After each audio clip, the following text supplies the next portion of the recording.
Oke,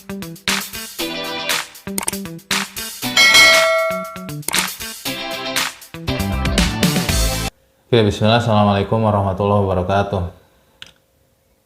Selamat datang teman-teman di channel YouTube saya. Apa kabar semuanya? Semoga kita semuanya dalam keadaan sehat walafiat dan dilindungi oleh Tuhan Yang Maha Esa. Amin ya rabbal alamin. Oke, pada video kali ini sebetulnya masih tentang karir ya. Kalau sebelumnya saya udah sharing sama teman-teman video terkait saran kiat-kiat menjadi PNS ya. Untuk sekarang ini video ini saran dan tips agar mendapatkan pekerjaan ya. Khususnya untuk teman-teman yang pada hari ini masih berjuang untuk mencari pekerjaan. Dan ini saya mengambil beberapa sumber dari kisah-kisah orang-orang sukses yang meniti karir mereka dari bawah ya. Dan ini semoga dari video ini bisa membuka pikiran dan hati teman-teman apa yang harus teman-teman lakukan dalam meniti karir sampai sukses ya. Semoga video ini bermanfaat. Oke, langsung aja. Untuk saran yang pertama adalah dalam awal karir itu niatkan cari pengalaman dulu ya. Jadi pada awal karir itu teman-teman tidak usah dulu berpikir ingin mendapatkan gaji yang besar gitu kan, kemudian jabatan yang tinggi, karena kan teman-teman ini baru dikenal ya. Otomatis teman-teman ini masalah gaji kemudian jabatan itu kan teman-teman harus dikenal dulu, harus diuji dulu kinerjanya seperti apa, dan memang semuanya harus melewati proses tahap demi tahap ya. Pada awal mungkin teman-teman harus jadi membuat modal kepercayaan dari orang lain gitu kan. Kecuali kalau misalkan posisinya itu teman-teman itu anak dari direktur perusahaan, anak dari pimpinan perusahaan atau yang pemilik perusahaan ya. Kalau ceritanya seperti itu ya teman-teman tinggal habis lulus kuliah tinggal minta gaji sama jabatan ya. Itu ceritanya beda. Atau kalau enggak ya teman-teman memang dari sebelum lulus sekolah atau kuliah itu memang udah dikenal ya, karena memiliki satu keunggulan khusus gitu kan, sehingga teman-teman memang sudah dikenal dan diperebutkan oleh berbagai perusahaan untuk bekerja di sana, seperti itu ya. Oke, niatkan cari pengalaman dulu. Kemudian saran yang kedua adalah memiliki satu keunggulan ya. Keunggulan ini agar teman-teman itu bisa memberikan kontribusi yang nyata terhadap perusahaan yang teman-teman ingin kerja di dalamnya ya. Kalau misalkan teman-teman itu merasa belum memiliki satu keunggulan, maka ya teman-teman wajib belajar, mempelajarinya dari awal gitu kan. Jadi pekerjaan teman-teman itu tidak hanya melamar pekerjaan.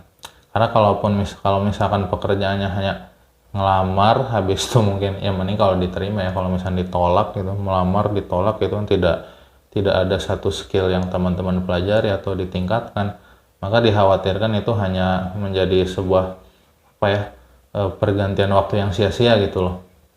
Akan lebih baik lagi kalau misalkan teman-teman di samping melamar pekerjaan tapi juga mempelajari sesuatu ya, terutama sesuatu yang memang diperlukan untuk pekerjaan. Misalkan kemampuan komunikasi ya, komunikasi itu penting di pekerjaan itu kan. Nanti ada rapat gitu kan, ada juga kalau di marketing itu ya harus pintar menawarkan barang gitu kan, harus bisa berdiplomasi gitu kan.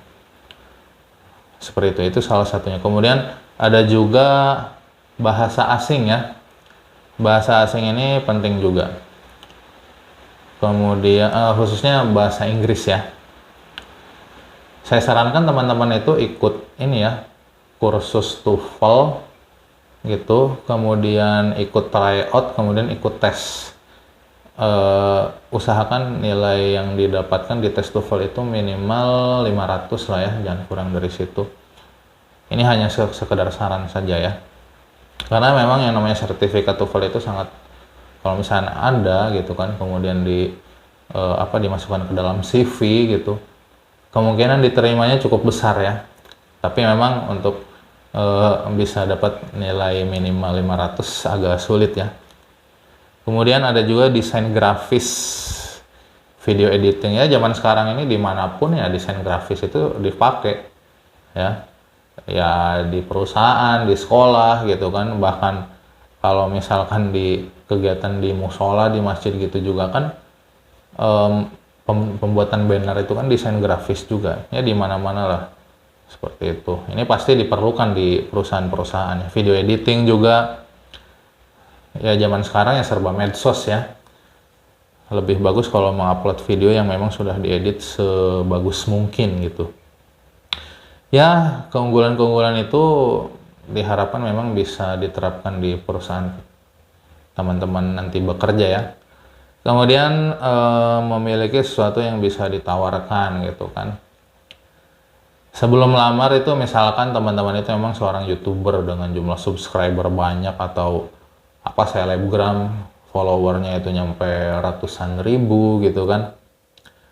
Nah ini juga bisa menjadi satu modal ya, minimal teman-teman itu dinilainya itu nggak malas dan punya satu konsistensi yang kuat gitu loh. Misal teman-teman belum memiliki keunggulan itu, maka silakan pelajari ya. Apalagi sekarang ini kalau misalnya tidak mempelajari sesuatu itu rugi ya. Karena apa? Zaman sekarang itu segala sesuatu sudah ada di internet, di YouTube, berbagai macam tutorial ya. Apapun itu, dari mulai belajar IT dari awal gitu kan, belajar desain, kemudian video editing gitu kan, motivasi, kemudian ya banyak lah. Jadi sekarang itu gurunya tuh udah ada, tinggal kitanya mau atau enggak ya, modal kuota sebetulnya ya. Seperti itu ya, kembali ke masing-masing lah. Oke, kemudian yang ketiga adalah untuk melamar pekerjaan itu maka buatlah CV sebagus mungkin. Nanti kan CV itu akan dilihat oleh HRD-nya ya. Kalau misalnya bagus ya ada kemungkinan ada ketertarikan gitu.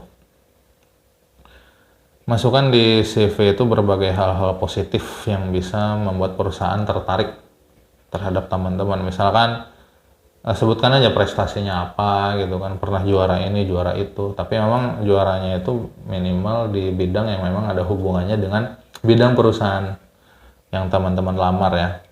Kemudian ada pengalaman kerja. Ini untuk yang sudah berpengalaman ya, bagi yang belum ya nggak usah berarti ya.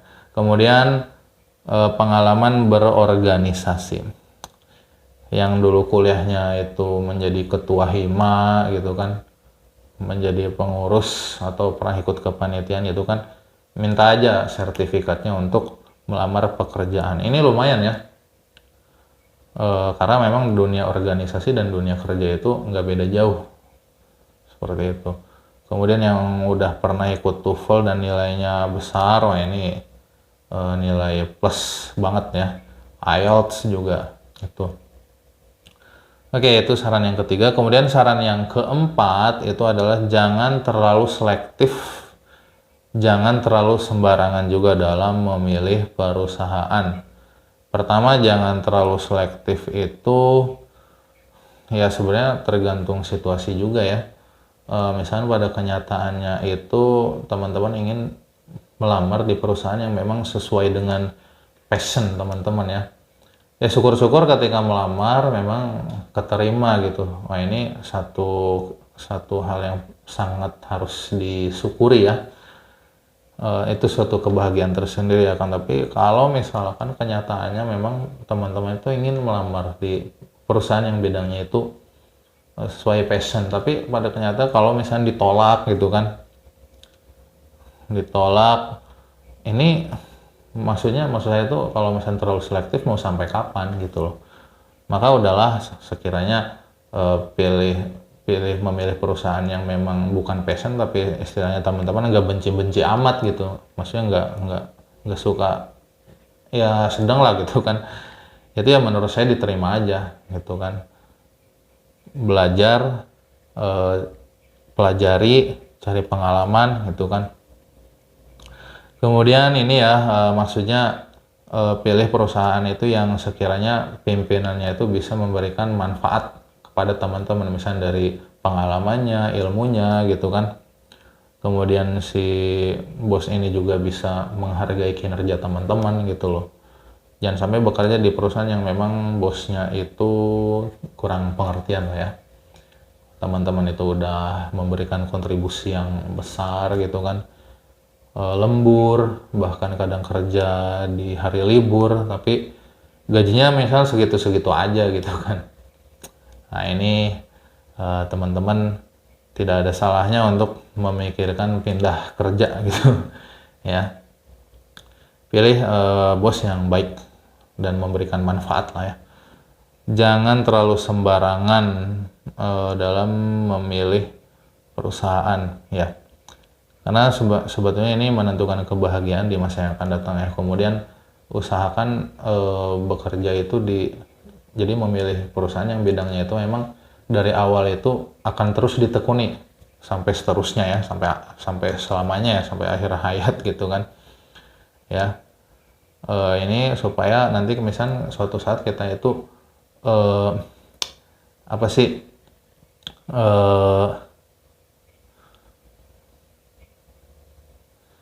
supaya nanti misalnya teman-teman itu pindah perusahaan nggak apa-apa tapi bidangnya sama gitu ya, maksudnya nggak usah belajar dari awal lagi gitu kan. Kalau bidangnya beda kan harus belajar dari awal lagi, kalau nggak kan memang teman-teman sudah ahli, sudah ada ilmunya gitu kan, dan tinggal diperdalam lagi seperti itu. Boleh memilih yang sesuai passion, akan tapi dengan syarat passionnya itu nggak boleh berubah-berubah ya. Kenyataannya kan orang-orang itu passion saya ini misalkan bidang otomotif, besoknya beda lagi gitu kan, seperti itu ya. Oke, saran berikutnya yang kelima adalah gunakan relasi. Memanfaatkan privilege yang dimiliki oleh teman-teman itu merupakan hal yang sah-sah saja ya, asalkan tidak merugikan orang lain, seperti itu ya. Manfaatkan relasi yang ada, misalkan orang tua, keluarga, kerabat. Yang jelas itu tadi satu ya, tidak merugikan orang lain. Kemudian teman-teman harus tetap memberikan kontribusi yang nyata untuk perusahaan. Jangan sampai misalkan ada orang yang udah memberikan jalan kepada teman-teman untuk bekerja di sana, tapi ketika sudah bekerja di dalamnya itu teman-teman itu malah males gitu kan, nggak kompeten gitu. Nah, ini menjadi suatu beban untuk orang yang ngasih jalan gitu loh. Nanti ya disalah-salahin sama pihak perusahaan. Kenapa kamu masukin orang yang kayak gini gitu kan? Maka yang terpenting itu adalah kontribusi yang nyata. Perluas relasi seluas-luasnya dalam arti gini ya teman-teman, circle pergaulannya itu harus milih-milih juga sih ya. Boleh berteman dengan siapapun, tapi kan untuk dekat itu harus pilih-pilih ya. Pilih teman-teman yang bisa memberikan manfaat itu sah-sah aja ya. Yang nggak ngasih manfaat ya sekedar kenal lah ya. Gitu. Kemudian buat modal-modal itu tidak harus dengan uang, akan tetapi modal kepercayaan dan selalu bisa diandalkan. Nah ini salah satu kunci kesuksesan ya. Karena semakin kita bisa dipercaya oleh orang lain, kita ini kompeten, nanti justru kita ini akan menjadi rebutan para pimpinan perusahaan untuk bekerja di sana ya. Karena ini untuk kepentingan perusahaan mereka lagi. Jangan sampai kita membangun image yang buruk, misalnya kita ini pernah nipu gitu. Itu pertimbangan yang sangat nanti akan menjadi nilai minus gitu loh. Ini orang dulu pernah nipu. Nah, image pernah nipu ini akan berat untuk kita, nanti bisa jadi kita ini sulit untuk dipercaya ya. Seperti itu. Nanti sulit nyari kerja gara-gara pernah nipu gitu loh. Ya. Itu saran yang kelima. Kemudian yang keenam adalah, nah ini sebetulnya tadi masih ada hubungannya dengan saran yang keberapa ini? Yang kedua ya, memiliki satu keunggulan. Maka yang keenam ini adalah buatlah pekerjaan sendiri. Karena gini ya, misalkan teman-teman itu sulit nyari pekerjaan ataupun misalkan pernah bekerja tapi di PHK ya. Seperti pas kemarin masa-masa COVID ya, itu kan banyak korban-korban PHK. Siapa tahu teman-teman itu emang tidak ditakdirkan menjadi seorang karyawan, tetapi ditakdirkan menjadi bos ya. Ini kan lebih ya lebih besar mungkin ya, lebih baik lah ya. Tuhan lebih tahu apa yang terbaik untuk kita semuanya ya. Yang penting itu apa? Yang penting teman-teman harus punya satu keahlian, yaitu tadi ya, harus memiliki satu keunggulan. Kalau belum ya harus dipelajari. Zaman sekarang banyak tutorial ya di YouTube, di website gitu. Sampai dulu itu ada anak madrasah ya, anak MTS di mana itu ya, itu sampai belajar hacker itu sampai bisa meretas situs NASA itu ya. Bayangkan, hanya belajar di internet gitu ya. Kembali ke masing-masing sebetulnya. Yang penting itu kita nggak boleh males ya. Jadi basicnya itu adalah rajin gitu. Kemudian saran yang ketujuh adalah ambil pelajaran dari setiap kegagalan. Ya, jangan sampai yang namanya kegagalan itu hanyalah suatu pergantian waktu yang sia-sia karena tidak mengambil hikmahnya ya. Kegagalan itu biasanya terjadi karena apa? Karena kalah bersaing. Ya zaman sekarang ya, saingan itu banyak dalam satu perusahaan. Kita biasanya di medsos atau di TV itu melihat job seeker yang melamar itu panjang gitu kan, antrinya sampai kayak ular gitu kan. Nah, seperti itu ya. Kalah bersaing dan kurang kompeten. Ya, intinya sih satu ya, tadi harus memiliki satu keunggulan. Masalah latar belakang pendidikan itu, ya menurut saya sih nomor berapa ya yang harus dimiliki itu tadi, satu keunggulan yang nyata yang bisa diterapkan di perusahaan itu. Kalah persaingan dan kurang kompeten ya. Kalau misalnya zaman dulu kan wajar ya, dulu nggak ada internet, jadi mempelajari sesuatu itu harus cari gurunya. Kalau sekarang kan gurunya ada YouTube ya, gitu. Kecuali dalam hal medis ya. Dalam hal medis nggak mungkin dari YouTube ya, tutorial operasi bedah gitu. Nggak mungkin ya. Kemudian yang ke-8 adalah perbanyak amal kebaikan. Ini jangan diremehin ya. Perbanyak amal kebaikan, karena segala sesuatu itu pasti akan kembali kepada diri kita, entah yang positif maupun negatif gitu ya.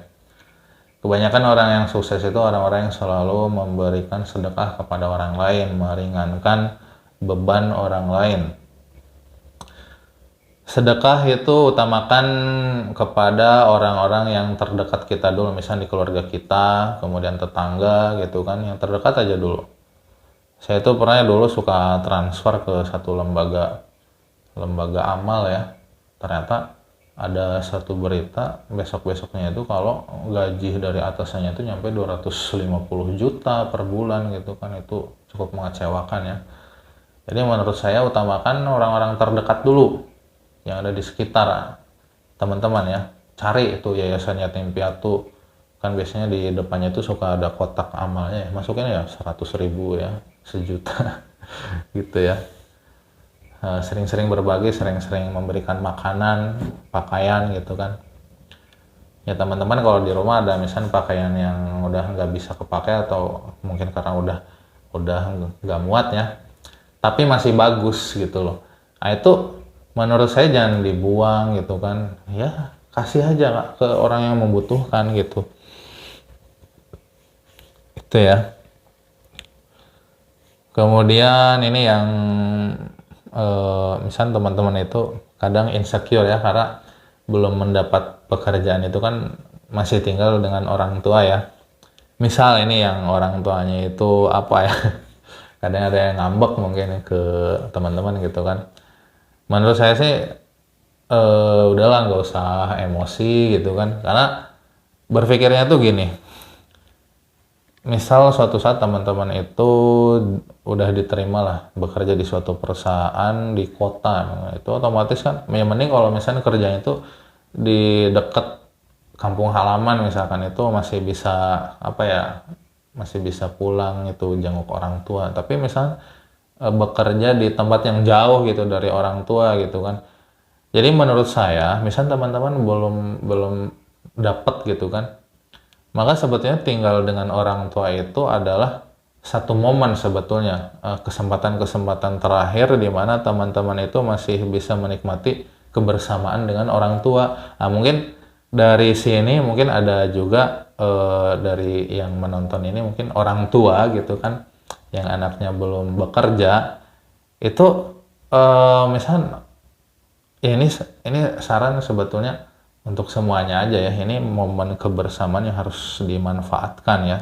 Kalau misalnya pekerjaan sih insya Allah pasti dapat kalau misalnya tidak menyerah ya, daya juangnya bagus gitu. Nah teman-teman, di rumah itu jangan tidur sedih gara-gara gak ada pekerjaan gitu kan, karena menurut saya itu ya masih masih bisa sering ya di rumah itu banyak ya hal-hal yang bisa ya kayak mungkin nyapu rumah kayak gitu kan, ya hal-hal yang seperti itulah. Membahagiakan orang tua itu sebetulnya nggak harus apa ya memberikan uang, tapi ya kenyamanan gitu kan, dengan selalu membersamai mereka gitu kan. Amal kebaikan ini terutama untuk orang tua yang masih apa ada kayak apa ya, mungkin bahasa kasarnya itu konflik gitu ya, silakan untuk perbaikilah gitu ya. Kemudian saran berikutnya ini yang ke-9 ya. Ini nanti ada 10 saran ya. Ini yang ke-9 adalah perbanyak refreshing ya. Teman-teman itu pasti masa-masa nyari kerjaan itu stres gitu kan, khawatir, penasaran gitu kan. Kepikiran nih saingan banyak banget nih, gimana ini hari besok gitu kan. Pasti ada rasa-rasa seperti itu. Terutama kalau misalnya gagal, gak keterima, udah ongkos keluar banyak, capek di perjalanan gitu kan, gagal lagi, kemudian sampai insecure gitu loh ngelihat teman-teman yang lain udah dapat kerjaan, bisa beli mobil, rumah, udah nikah. Itu ya. Menurut saya sih hal ingat ya, yang namanya roda kehidupan itu terus berputar. Yang udah sukses jangan sombong, karena hari esok masih belum tentu masih seperti hari ini, yang hari ini merasa di bawah gitu kan, nggak usah terlalu sedih ya, karena kalau misalkan terus berjuang insya Allah hari esok akan lebih baik gitu kan. Jadi kalau misalnya teman-teman sedih mengalami berbagai hal gitu kan, maka berhenti bukanlah solusi terbaik, akan tapi teman-teman hanya butuh waktu untuk rehat sejenak, untuk menata hati kembali, untuk melanjutkan perjuangan. Itu ya. Udah kayak motivator gitu ya ini. Oke. Kemudian nih terakhir ya, selalu siap mental. Nih penting lah mental itu ya. Itu. Hari ini akan menjadi cerita di masa yang akan datang. Ketika teman-teman sudah menjadi orang yang sukses ya. Kemudian kegagalan itu intinya bukan takdir kita. Kegagalan itu intinya itu ya, bukan takdir kita. Ini yang kalau teman-teman yang beragama Islam ini kan ada rukun iman ke-6 ya. Kan rukun iman itu ada 6 nih. Iman kepada Allah, kita pasti beriman ya kepada Allah, kepada malaikat. Ya pastilah, kita percaya bahwa Jibril, Mikail, dan lainnya itu pasti ada. Kemudian kepada kitab Al-Quran, kita mengimaninya, Nabi Muhammad juga, kemudian beriman kepada hari kiamat juga. Nah ini yang qada dan qadar ini ya.